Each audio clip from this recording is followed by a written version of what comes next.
Ya, oke. Bismillahirrahmanirrahim. Assalamualaikum warahmatullahi wabarakatuh. Dan selamat pagi semuanya. Sesi ini mungkin kurang lebih 30 menit ke depan saya akan menjelaskan terkait dengan bisnis intelijen analis ya, termasuk untuk di pertemuan kali ini. Gitu. Jadi di mata kuliah ini lebih spesifik kita akan mempelajari bagaimana mengolah data, kemudian mengambil insight ataupun keputusan dari data yang diolah itu, gitu ya. Oke, apa saja yang akan kita pelajari di sesi ini? Kurang lebih ada tiga hal. Yang pertama, konsep dari bisnis intelligence analis. Kemudian, kenapa bisnis intelligence system atau BIS itu dibutuhin, gitu ya.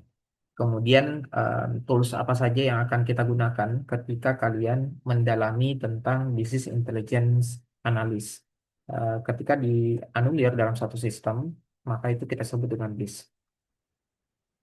Intelligence ini itu apa? Jadi intelligence itu adalah kita bagi ya frasanya. Jadi business intelligence analyst. Jadi intelligence itu spesifik kemana? Jadi intelligence itu spesifik ke kemampuan belajarnya kita. Waalaikumsalam. Kemampuan belajar, kemudian bagaimana kita memahami ya. Jadi memahami, kemudian bisa menyesuaikan situasi apa yang baru, kemampuan kita berargumentasi gitu ya. Jadi bagaimana ketika kalian nemuin satu data itu, kalian pahami data itu, kemudian data itu bisa kalian sesuaikan dengan situasi yang terbaru, gitu ya. Kemudian dari hal itu juga kita bisa mengaplikasikan gitu ya. Eh, Bagaimana data tersebut diaplikasikan dalam kehidupan sehari-hari atau lingkungan, sampai kita itu dapat dari pemikiran yang abstrak gitu ya. Kalau kalian mau mendalamin, ada salah satu materi tentang Michael Heidegger. Ini salah satu materi yang bisa dikerjakan gitu ya, lebih detail gitu. Kemudian bisnis intelligence analis ini tuh apa? Jadi tadi ada intelligence, kita udah pahami ya. Jadi kemampuan belajar, kemampuan memahami, kemampuan menyesuaikan situasi baru, kemudian berargumentasi, itu semua masuk dari sisi intelijennya. Nah, bagaimana dengan frasa yang kedua? Frasa kedua itu adalah kita gabungkan kata bisnis intelijennya. Jadi kalau kita lihat bisnis intelijennya, dia adalah seperangkat konsep. Jadi bagaimana konsep, metode, ataupun proses itu, dia bisa meningkatkan keputusan bisnisnya dengan menggunakan berbagai sumber informasi gitu ya. Jadi bagaimana mengaplikasikan pengalaman, asumsi dalam sisi akurasi pemahaman bisnisnya, itu secara dinamis seperti itu. Nah, dari sana kita bisa mencakup dan mendapatkan ya data pengelolaan. Dari baik itu penganalisis data, menghasilkan informasi ataupun mendistribusikan gitu ya ke seluruh organisasi, di mana kita bisa meningkatkan gitu ya keputusan taktis ataupun strategis dari suatu peran itu sendiri. Jadi perlu diingat bahwa bisnis intelijen ini adalah perangkat perangkat konsep metode gitu ya. Jadi kita bisa memahami data tersebut gitu ya. Nah, dengan adanya bisnis intelligence ini, itu akan membantu dia. Kalau dia dipakainya di bidang bisnis, kita bisa dapat nih data-data pengetahuan tentang pelanggan, pesaingnya kita, mitra bisnisnya kita, atau kan lingkungannya kita. Sehingga menunjang dari sisi keputusan bisnis itu untuk efektif dan penting gitu. Jadi sisi strategi bisnisnya. Ibaratnya kayak gini, eh, saya misal jualan kopi gitu ya. Dari banyak kopi yang saya jual itu, ternyata paling laris itu kopi gula aren misalkan. Ternyata kopi gula aren itu paling banyak di hari Selasa. Jadi keputusan bisnisnya apa yang saya akan lakukan? Saya akan perbanyak stok dari kopinya dan gula arennya itu di hari Selasa itu. Karena ternyata dari sana itu lumayan, traffic pembelian dari gula aren itu lumayan besar di hari itu, gitu ya. Sehingga dari sisi cost ataupun biaya, efisiensi itu bisa dilakukan dari sisi bisnis. Nah, inilah pentingnya kenapa bisnis intelligence itu dipelajari gitu. Nah, manfaatnya itu apa saja? Yang pertama, itu akan membantu kita mendapatkan informasi yang akurat gitu ya. Jadi kalian bisa tahu informasi apa yang akurat, dari sana itu bisa membuat keputusan bisnis kita itu berdasarkan data. Jadi bukan hanya pakai perasaan. Jadi kita bisa dapat data ya dari satu skema gula aren itu ternyata paling banyak di hari Selasa itu. Jadi kita bisa perbanyak stok gula dengan aren itu. Jadi bukan main insting, tapi berdasarkan data yang kita kolek lalu kita baca tadi. Kedua, kita bisa identifikasi juga peluang baru ataupun informasi apa saja yang dihasilkan gitu ya dari hal itu. Dari informasi baru itu kita bisa dapat potensial yang selama ini dimiliki oleh bisnisnya itu. Yang ketiga, bisnis intelijen ini juga bisa ngebantu kita itu mengelola gitu ya. Jadi mengelola manajemennya, persediaan bisnisnya itu dengan sangat baik. Nah, solusi yang bisa ditawarkan dari sisi bisnis intelijensinya adalah kita bisa menghemat waktu karena ada beberapa laporan itu yang dibutuhin hanya dalam waktu yang hitungannya detik, gitu. Dan yang terakhir, kita bisa alokasikan juga sumber daya yang kita miliki itu lebih spesifik, gitu. Jadi misalkan kita tahu tadi ternyata traffic kunjungan di toko paling banyak itu di hari Rabu, gitu. Jadi karena banyak kunjungan, mengatasi orang yang menumpuk di antrian pembayaran di hari Rabu itu saya akan hire freelance gitu ya, jadi yang bekerja di bidang kasir gitu ya. Jadi lengkaplah ceritanya beberapa peluang-peluang yang ada di situ gitu ya.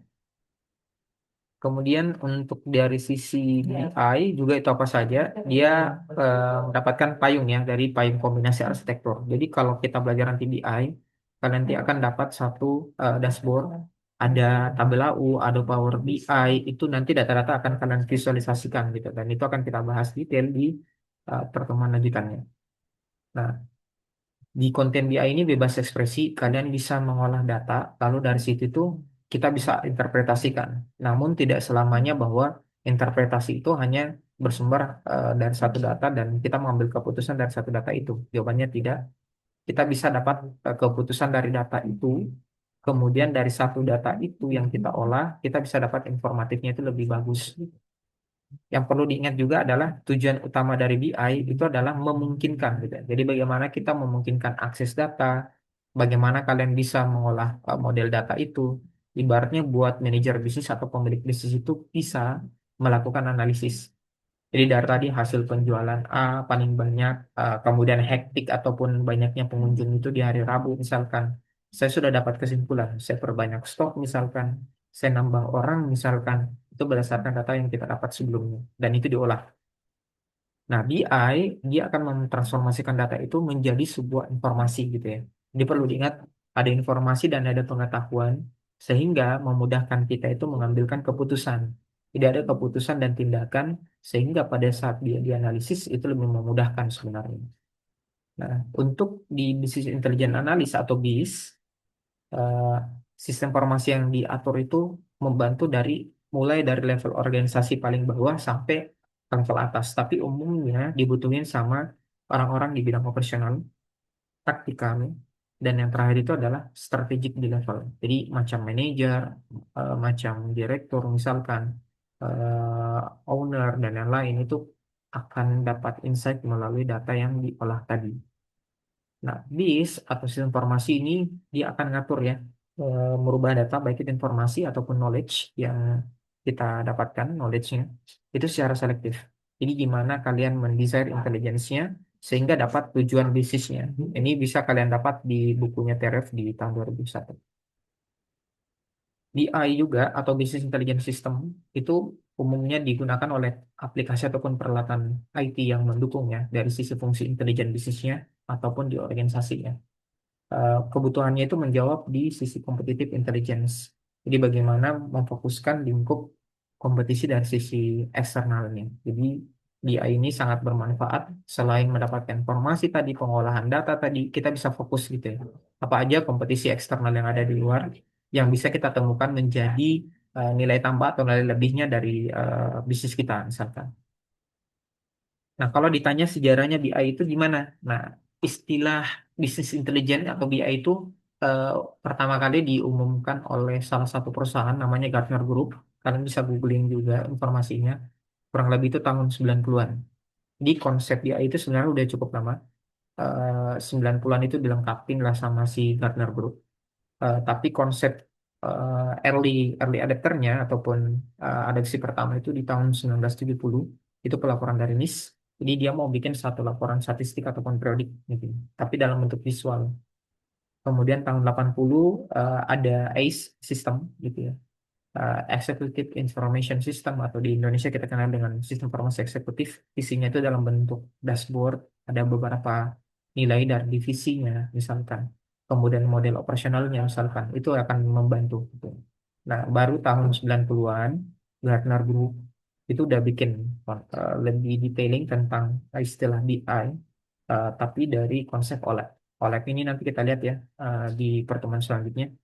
Kemudian dia bisa mengolah data yang dinamis, ada data yang multidimensional, kemudian ada pelaporan data yang sifatnya ad hoc, gitu ya, dinilai dari BI-nya, gitu ya. Kemudian dari sisi planningnya web portal, panel pun atau control. Sedangkan 2010-an, tadi 2005 ya, 2005 sudah pakai AI, ada data mining lah, ada portal panel control lah. Umumnya dipakai sama Power BI dulu namanya ada Looker Studio, sekarang itu udah dipakai juga oleh Google. 2010-an itu sudah jalan, cuman masih jarang orang yang menggunakan gitu ya. Barulah tahun-tahun 2020-an itu udah masif lah ya, digunakan gitu ya. Nah, konsepnya apa aja yang perlu didalami kalau kita bercerita di BI? Ya, jadi yang pertama kalian mesti pahamin, saya rasa kalian sudah paham ya menggunakan Excel gitu ya. Kemudian ETL gitu ya. ETL ini konsep extract, transform dengan load. Jadi bisa dari data warehouse atau dari query ya, MySQL, kemudian mungkin data-data CSV yang kalian mau olah, ataupun data metadata atau ACE, ada bisa juga berupa financial reporting, OLAP, digital cockpits, dashboard, ada data post, scorecard, kemudian ada dashboard, ada notifikasi juga, dan beberapa yang paling besar itu dipakai biasanya di data text, data mining gitu.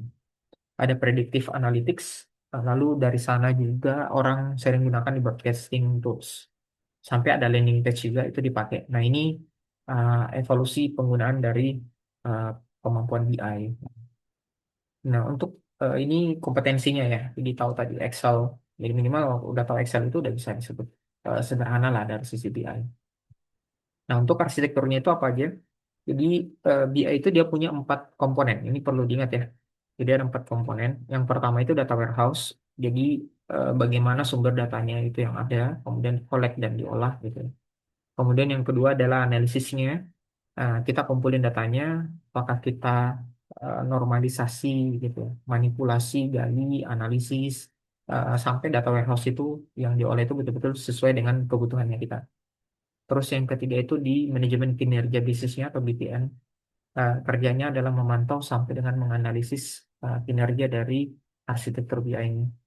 Kemudian yang terakhir, setelah kita analisis dari data sudah normalisasi, lalu pada akhirnya ada dashboard yang bisa kita lihat dan kita bisa baca dan bisa diambil keputusan dari ranah itu, gitu ya.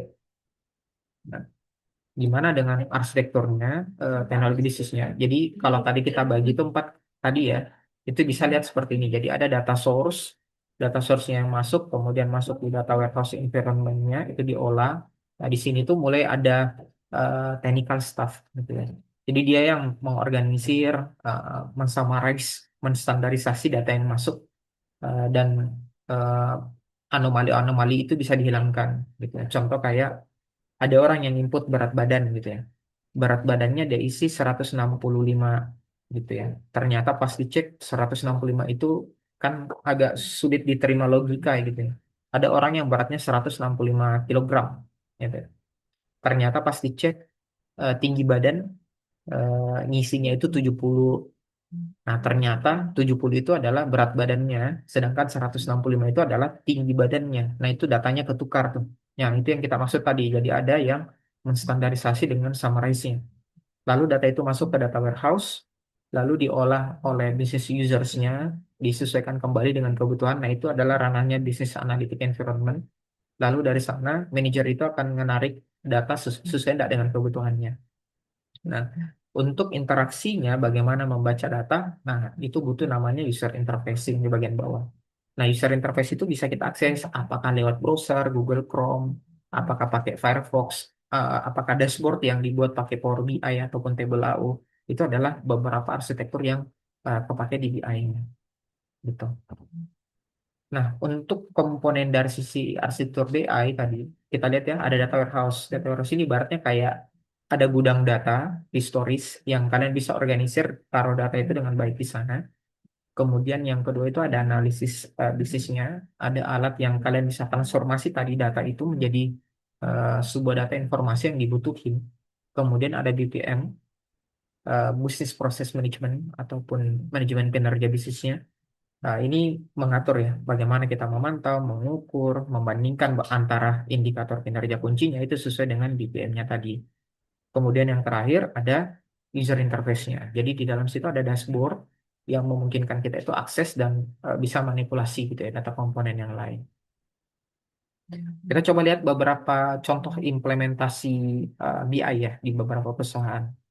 Yang pertama kita lihat punyanya si apa namanya MicroStrategy Corporation. Jadi ini salah satu perusahaan yang besar mengolah salah satu data gitu ya. Jadi dia bandingkan ada 5 gaya BI termasuk dengan penggunaannya. Yang pertama si MicroStrategy Corp ini gunakan BI ini untuk membuat laporan pengiriman dan bisa mengingatkan gitu. Jadi kayak stok itu berkurang atau kapan stok itu mesti dimasukkan lagi itu bisa masuk. Kedua, laporan perusahaan. Jadi laporan perusahaan itu dia bikin dalam bentuk dashboard yang bisa dipahami dan ada scorecardnya. Yang ketiga, ada kubus analisis ya. Jadi ini kita akan dalami juga di pertemuan selanjutnya. Jadi slice and dice. Kemudian yang keempat itu adalah ad hoc query. Ada data yang query yang diolah untuk mengambil data itu sehingga bisa analisisnya. Yang kelima ada data statistik dengan data mining. Nah ini adalah 5 gaya BI yang umumnya biasa digunakan perusahaan dan ini diimplementasikan salah satunya di MicroStrategy Corp. Nah apa saja keuntungan dari BI? Pertama, kalau kita lebih detailing ya, sederhananya BI itu membantu kita memberikan informasi yang akurat eh, ketika diperlukan. Kita bisa dapat data real time juga. Kemudian membantu mengukur kinerja dari perusahaan gitu ya. Jadi tolak ukur bisa kita katakan perusahaan itu bagus atau tidak ya dari sisi data yang diolah tadi gitu. Kemudian ada beberapa survei sederhana yang dilakukan oleh Thomson. Beberapa keuntungan BI itu yang pertama pelaporan itu bisa lebih cepat gitu ya, dan lebih akurat. Dari total penggunaan itu 81%. Kedua, membantu dari sisi peningkatan dan pembuatan keputusan. Ketiga, peningkatan layanan pelanggan karena kita dapat insight yang bagus. Contoh kayak tadi ya, jam pelayanan, eh, stok produk yang lain, dan seterusnya. Yang keempat itu adalah ketika user, customer terlayani dengan baik, otomatis ada peningkatan dari sisi pendapatannya. Kemudian kita lihat tujuan dari BI. Tujuan BI ini dia mengkonversi ya. Jadi beberapa data yang masuk lalu dia konversi dari sejumlah data ini itu bisa membantu dari nilai bagi pengguna gitu ya. Jadi eh, kita bisa lihat dari awal volume ke value. Jadi semakin ke atas value atau nilai yang kita butuhin itu akan menjawab sesuai kebutuhan. Sedangkan semakin di bawah itu artinya ada banyak data yang besar yang mesti kita olah gitu ya. Jadi ada data itu dari sisi volume naik ke atas itu information, dari information itu dapat knowledge, kemudian dari knowledge itu baru kita dapat decision gitu. Jadi data, information, knowledge, and decision gitu. Jadi value itu akan kita dapat begitu ada decision yang udah berhasil diolah gitu. Nah, untuk di data decision tadi, yang kalau kita lihat decision tadi ini yang paling atas, eh, ada step gitu, ada tangganya gitu ya. Ini kayak contoh data. Data itu contoh seperti apa? Kayak saya dapat data customer gitu ya, data toko, atau data demografi si pembeli itu tinggalnya di mana, hobinya seperti apa, dan lain-lain. Dari situ saya bisa olah, eh, nemulah satu informasi, misalkan si X itu hidup tinggalnya di Z gitu ya, si S itu umurnya segini, X itu dan S itu pindah kemana, W itu punya duit itu seberapa besar gitu ya. Dari information itu akan lahir namanya knowledge ataupun pengetahuan gitu. Jadi A itu sering beli produk B bersamaan dengan si C. Nah, begitu saya tahu ada produk B dengan C, itu saya akan taruh berdekatan. Sederhananya mungkin kalian pernah lihat di Alfamart atau Indomaret, coklat itu ditaruh berdekatan dengan gula-gula karet ya. Gula-gula karet terus ditaruh berdekatan dengan apa lagi ya di situ biasanya ada remote ya, baterai. Itu dari dataset umumnya pembeli yang biasanya beli coklat itu ikut dengan gula-gula gitu. atau yang paling seru itu di datanya Gartner Group, popok popok bayi itu ditaruh berdekatan dengan rokok. Kenapa? Karena bapak-bapak yang merokok disuruh istrinya sekalian beli popok. Sehingga biar bapak-bapaknya ndak pusing cari popok bayi, popok bayinya itu ditaruh berdekatan dengan rokok gitu. Jadi kalau kalian masuk Alfamart atau toko retail ya, tidak asal-asalan naruh itu. Dia punya lemari lah, rak untuk jualan. Jadi mereka punya BI di situ dan ambil keputusan kenapa naruh produknya di situ. Gitu ya. Jadi data decision value itu detailnya ada di sana. Dari knowledge lahirlah decision tadi. Nah, untuk di business intelligence-nya lebih detailing itu seperti ini ya. Jadi semua data diolah, customer inventory, sales, external data tadi dia diolah dengan OLTP lah, ERP lah, itu akan masuk ke data warehouse. Lalu data warehouse itu dia akan dicacah gitu ya. Mana insight tipnya untuk masuk ke marketing data mart, finance, dan distribution. Lalu dari data distribution itu akan diolah ke analytics, masuk ke bagian BI-nya. Lalu dari BI itu akan ditampilkan dalam bentuk interface, landing page, browser, web, teknologi, bebas, tapi dari sana itu dari narik kesimpulan. Nah, untuk di BIS kenapa dia dibutuhin? Gampang ya, eksekutif itu butuh informasi lah yang sifatnya itu bisa agregat. Jadi bisa dapat informasi itu langsung. Kedua, proses knowledge-nya dan hasil analisisnya itu bisa dapat informasi yang detail dan real time. Kemudian yang ketiga itu kita mendapatlah keterbatasan karena ada beberapa keterbatasan dari sisi sistem sebelumnya sehingga bisa dimungkinkan untuk bisa digunakan gitu. Kemudian yang lain di sisi organisasi itu mau ngebuat institusinya itu lebih bagus dibandingkan dengan pesaing-pesaingnya. Contoh kalau kita bahas informasi agregat penting. Jadi ada salah satu sales eksekutif, dia mau melihat, misalkan dia mau lihat penjualan selama 3 tahun 3 tahun gitu ya. Bulan-bulan kapan profitnya itu lebih besar sekian persen. Ini salah satu kebutuhan informasi yang sifatnya agregat. Jadi kayak ada tumpukan data gitu ya. 3 tahun. Nah, dari 3 tahun itu saya mau tahu gitu ya. Kapan sih bulan-bulan yang cuan. Nah, sisanya bulan yang tidak cuan, mungkin saya bikin promo ataupun yang lain untuk memancing orang gitu. Sedangkan yang bulannya lebih banyak orang berbelanja, dia akan maintenance maintenance di bulan itu atau entah siapin tenaga atau orang di situ. Kedua, dia mau tahu daerah mana saja yang penjualannya itu melebihi sekian persen. Atau bisa yang ketiga, dia mau lihat keberhasilan timnya penjualannya di daerah tertentu dibandingkan tim penjualan sebelumnya. Karena kita mau tahu apakah tim yang baru ini itu lebih baik dibandingkan tim yang lama. Nah, otomatis dari situ kan butuh indikator gitu ya. Terus kita juga mau memasangkan ya antara teritorial dengan tim yang cocok gitu. Jadi dari sisi penjualannya. Atau yang keempat gitu ya, kita bisa lihat kecenderungan dari masing-masing produk. Apakah ada profit di situ atau tidak. Bagaimana dengan penjualannya dalam beberapa tahun terakhir dan lain-lain. Atau yang kelima, mau melihat beberapa 5 produk yang memiliki ranking ataupun peningkatan profit yang tinggi. Oke. Ini masuk ke kebutuhan informasi yang sifatnya di sisi agregat. Nah, untuk kebutuhan dari sisi analisis, mungkin saya coba singgung lah yang paling sering. Kalian mungkin pakai Excel dan lain-lain, mungkin sudah familiar. Contoh ya, data agregat, sum, summarize ya, ya sama dengan sum itu yang biasanya dipakai di Excel, min, max, count. Ini biasanya fungsi paling sederhana di Excel itu untuk data agregat. Perlu juga penghitungan data persentase, misalkan ya atau perlu dengan data trend analysis yearly, monthly, weekly, daily, bisa juga dari menggunakan fungsi yang ada pivot ya, di dalam Excel. Itu contoh paling sederhana lah ketika kalian menggunakan Excel itu jadi alat tools BI-nya. Untuk kebutuhan yang baru, perlu diingat dia ini terus berkembang. Kelebihannya dia sudah bisa dibuat dan diakses secara online. Jadi macam tools, database, proses ataupun fungsi itu dia hanya alat gitu ya yang menjadi landasan kita ketika mengakses data BI tadi ataupun mengolah BI tadi itu adalah di kebutuhan analisis bisnisnya. Ini yang perlu kalian ingat ya. Ini yang saya bold. kebutuhannya apa, lalu sesuaikan dengan tools yang kalian mau pakai apa, lalu tarik datanya itu mau data apa. Dari sana nanti akan dapat keperluan informasinya, gitu ya. Jadi contoh kayak misal satu institusi itu mau bersaing dengan orang lain, dia akan tahu gitu ya produk mana yang sama atau serupa dengan barang ataupun jasanya, bagaimana dengan kebijakan harga pesaingnya, bagaimana dengan hubungannya dengan customernya, market share pesaingnya, pengeluaran biaya pesaingnya, sampai dengan hubungan pesaing itu dengan perusahaannya dia, gitu ya.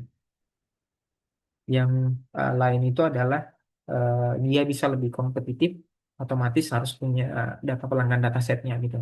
Kayak seperti apa? Contoh seperti ini. Misalkan saya punya cafe gitu ya. Saya mesti tahu selera konsumen itu kayak gimana, kebutuhan konsumennya, keinginannya dia itu seperti apa yang dia suka, bagaimana perilakunya, tingkat kepuasannya, bagaimana mereka konsumsi produk saya. Ini akan jadi informasi yang saya butuhin biar menjadi pesaing dengan uh, perusahaan yang lain ataupun institusi bisnis yang lain gitu. Dan sisi informasi lingkungan itu akan mempengaruhi ya, apakah teknik produksinya, aturan cukai kadar nikotin dan lain-lain misalkan. Kalau kita bahasnya dari sisi peraturan gitu ya, dinamika pasar, seberapa besar pasar yang masuk data yang ada. Kalau kita cerita perekonomian, seberapa besar tingkat bunganya, tingkat penganggurannya misalkan, atau kita cerita dari sisi lingkungan sosial, bagaimana dengan kondisi demografinya, dan ini akan kita detailkan lah di nanti pada saat kita praktek gitu ya, Bapak Ibu. Oke, yang lain itu kalian bisa lihat konsep tadi ya, jadi ETL, data warehouse, kemudian diolah oleh BI. Di dalam BI itu ada satu kolom yang kita sebut dengan istilahnya adalah pivot table. Ataukah ada dua, kalian mau olah pakai pivot table atau mau dengan menggunakan skema olah tadi, gitu ya. Ujungnya itu adalah report yang bisa dipahami, gitu ya. Nah, konsep yang di luar biasanya orang sebut ini ya, ada namanya data mining. Jadi konsep dari data mining itu dari ETL, data warehouse, sampai dia modeling, itu semua masuk diolah oleh data mining. Kalau lebih detail di bisnis prosesnya itu seperti ini. Jadi ada data proses, data source, masuk ke consolidated datanya, ada namanya data consolidations. Dari consolidated data itu masuk ke prepared data, berarti itu udah masuk ke selection and processing. Dari prepared ke pattern, inilah yang kita sebut dengan data mining. Dari pattern dan model sampai lahirnya pengetahuan atau knowledge, inilah yang kita sebut dengan istilahnya interpretasi dan evaluasi. Seperti itu. Nah, kurang lebih kita udah bahas konsep dari BI, Business Intelligence System. Dari sisi prosesnya tadi, kita pahami tujuannya itu seperti apa, contoh-contoh sederhananya yang saya sampaikan tadi. Next, untuk menguji pemahaman kalian, gitu ya. Saya minta coba kalian cari ada 3 paper gitu ya, ada 3 paper ataupun jurnal. Studi kasusnya bebas, dia ngebahas apapun itu boleh kalian analisa gitu ya. Jadi dari sisi paper jurnal itu tolong cari yang menggunakan beberapa business intelligence analysis, itu sudah ada beberapa. Minimal 3 ya. Dari 3 itu coba cari, jelaskan masalah apa yang mereka mau pecahin. Yang kedua, metode apa yang mereka gunakan sampai dengan toolsnya apa aja yang mereka pakai gitu ya. Jadi toolsnya apakah mau pakai Power BI, Tabel AO, Looker Studio, itu bebas. Tapi di dalam apakah ada metode yang lebih spesifik yang mereka pakai. Terus yang ketiga, hasil dan kesimpulan apa yang ditarik dari 3 paper ini gitu. Tolong kalian kerjakan analisa ini dari 3 paper ini, kerjakan dalam Word, uh, upload ke dalam Google Drive, lalu link Google Drive-nya kalian kumpulkan ke dalam Classroom. Oke, kurang lebih seperti itu untuk sesi kita kali ini. Kalau ada pertanyaan dan lain-lain, silakan kalian sampaikan dalam grup, gitu ya. Nanti kita bisa diskusikan lagi lebih lanjut di pertemuan kita selanjutnya. Lebih dan kurangnya mohon maaf. Wabillahi taufiq wal hidayah. Assalamualaikum warahmatullahi wabarakatuh.